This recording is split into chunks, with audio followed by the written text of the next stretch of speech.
The slow burn of an underperforming employee can be extremely frustrating, but it's a good idea to give them the opportunity to improve matters.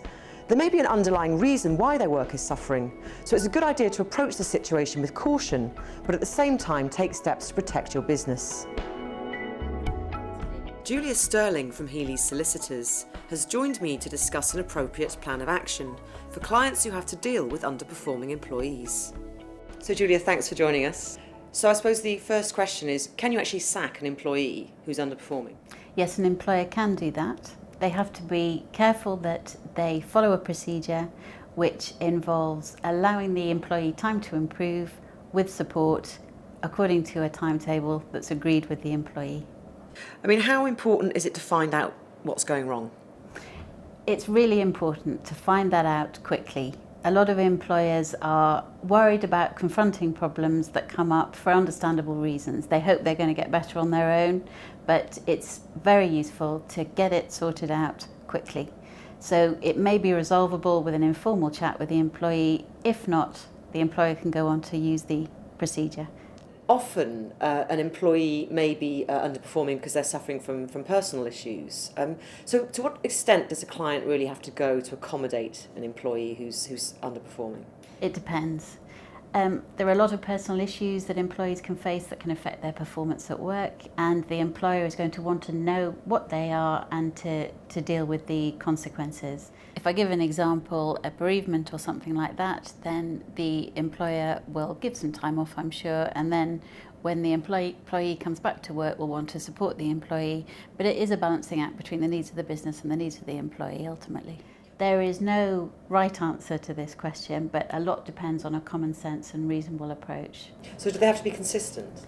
They should be consistent, yes, but there's a human element to this. So there's going to be some flexibility as well, but it's going to be a balancing act between what the employee reasonably needs and what the employer needs to run the business appropriately and to be fair with his staff. What the employer just needs to do is understand what the situation is, only so far as is required, so far as the employee is comfortable, so that what they need to do at work is affected, no further than that.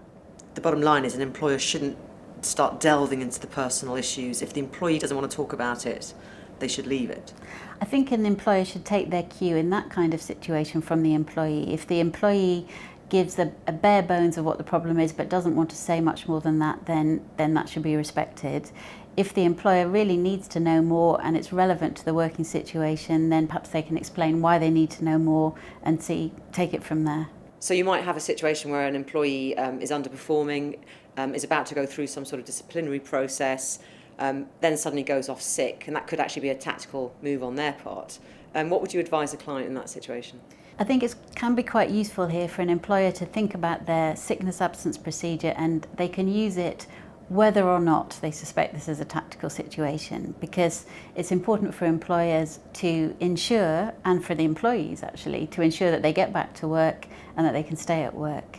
For the employer, that means communicating and finding out about the reason for the sickness absence. And they can use, for example, occupational health professional or their own doctors if they need to get that information.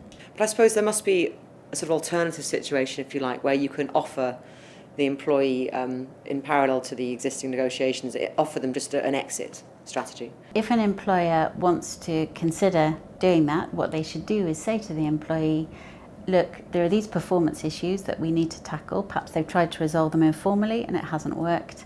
They can say, this is what we'll be doing to deal with this, going down this procedure, but as an alternative, we are prepared to look at an exit from the business if that's something that you'd want to consider. And the employer should make clear that the employee should take legal advice on this straight away, and should also make clear that they're acting without prejudice, so that they're not committed to this course of action if the employee decides not to take it up. So I mean, what if you've got a relationship that's breaking down, perhaps because of underperformance? What about something like mediation? Is that an option? Mediation can be a very useful thing to use in the employment situation. However, in performance management issues, it's important to be aware of its limitations. Employers are allowed to performance manage in a straightforward way if there are performance issues, and that shouldn't be confused with bullying. So managers trained in performance procedures to improve performance should be allowed to do that. Mediation can be very useful, for example, where relationships are breaking down and it's important for things to be put back on an even keel, but mediation isn't necessarily the answer to all problems. I suppose the message is to clients, they can actually be quite tough in this situation. Yes, they can. If performance is suffering, is going down, affecting the business, they need to get on top of that quickly. Great, thanks Julie. You're welcome.